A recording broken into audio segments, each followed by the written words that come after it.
Sí, profe. Bien, perfecto.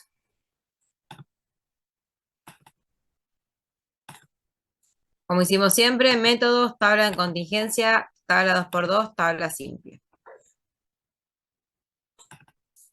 ¿Sí?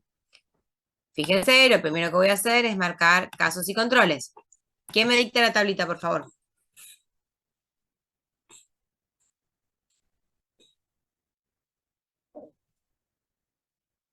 Era 255 y 500, el de abajo. Un segundito, 500. Bien, ¿y el de los controles? 487 y 268. Perfecto, fíjense que acá los dos me dieron 755, que era el número que me tenía que dar. Le doy calcular y abro la tablita. Bien, bueno, vamos a ver. Proporción de casos expuestos y proporción de controles expuestos. ¿Qué significa la proporción de casos expuestos? Que el 100% de los pacientes con cáncer de mama, 33% estuvieron expuestos a la lactancia materna de 3 meses, lactancia materna exclusiva de 3 meses. Mientras que la proporción de controles expuestos significa que del 100% de mis pacientes sin cáncer de mama, el 64% estuvieron expuestos a la lactancia materna plena por más de 3 meses. ¿Sí? Fíjense el radio. ¿Qué les llama la atención de este radio? Recordamos que el radio es la probabilidad de riesgo, ¿sí? Nosotros habíamos visto las semanas anteriores que tanto el radio como el riesgo relativo me hablaba de cuánto más riesgo o cuánta más probabilidad de riesgo tenía el grupo expuesto sobre el grupo no expuesto de presentar la patología. ¿Les llama la atención algo de este otro radio?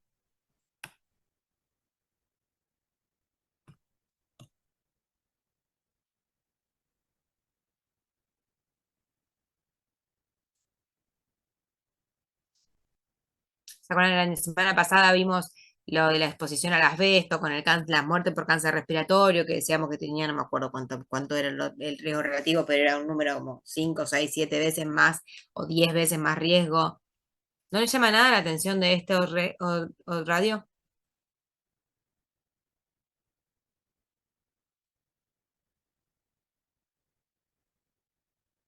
¿Se acuerdan que habíamos dicho que tanto el radio como el riesgo relativo no se evaluaban en porcentaje, sino que eran así como se presentaba con ese número entero?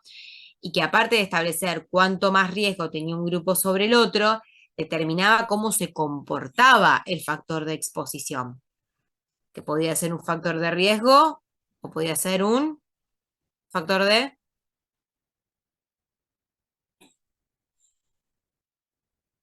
protección. ¿Se acuerdan?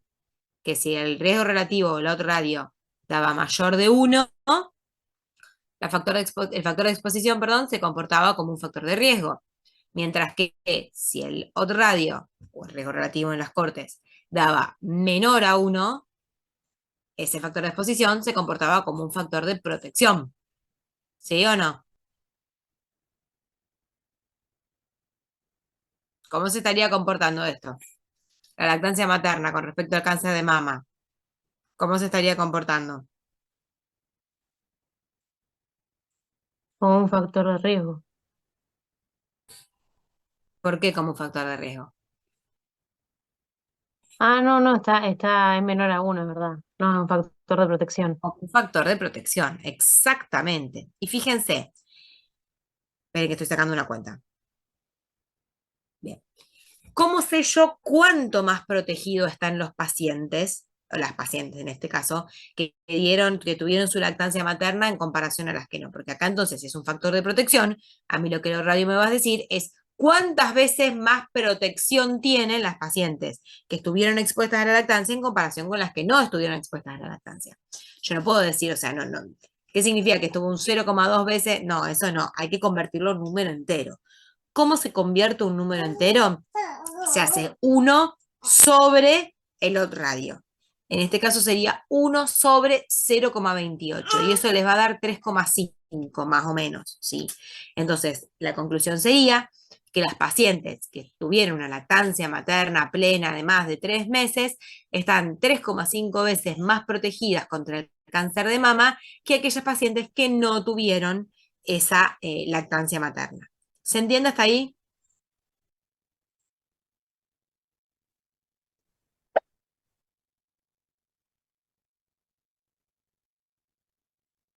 Sí, profe. Bien. La otra cosa que vemos en ese renglón azul es el intervalo de confianza, ¿sí? Ese intervalo de confianza también me permitía sacar conclusiones, ¿no es cierto? ¿Se acuerdan qué habíamos dicho de los intervalos de confianza? ¿Cómo hacíamos la lectura?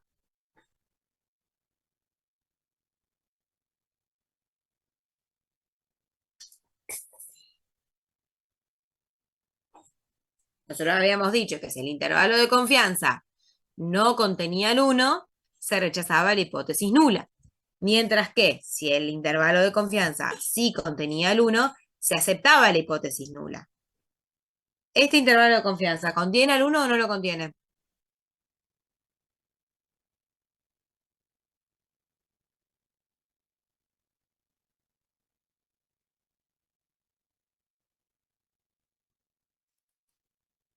¿Alguien, chicos?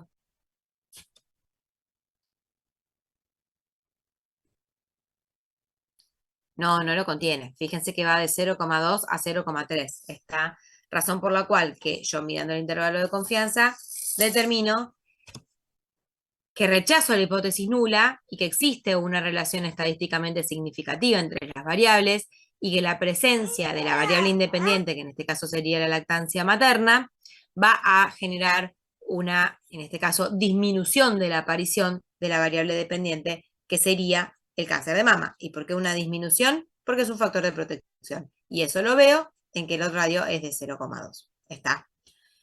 También puedo llegar a esta conclusión mirando el valor de P. Recordamos que si P es menor a 0,05, nuevamente yo rechazo la hipótesis nula y establezco que hay asociación entre las variables. Mientras que si la P sería mayor a 0,05, yo establezco que no hay relación entre las variables y que la distribución de las mismas es al azar. ¿Está? Por último, vamos a ver la fracción prevenida.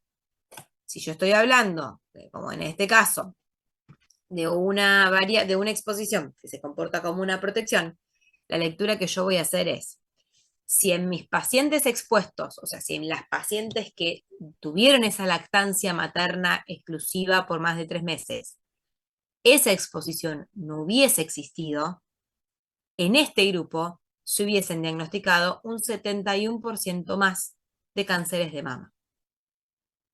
Mientras que en toda mi población, si nadie hubiese tenido la exposición a la lactancia materna, se hubiese incrementado el diagnóstico del cáncer de mama en un 39%. ¿Qué significa esto? ¿Cómo otra forma puedo decir? Es que gracias a la exposición a la lactancia materna se pudieron prevenir entre las pacientes que dieron la lactancia, se pudieron prevenir un 71% de cánceres de mama y en toda mi población se pudo prevenir un 39% del diagnóstico de cáncer de mama. ¿Dudas?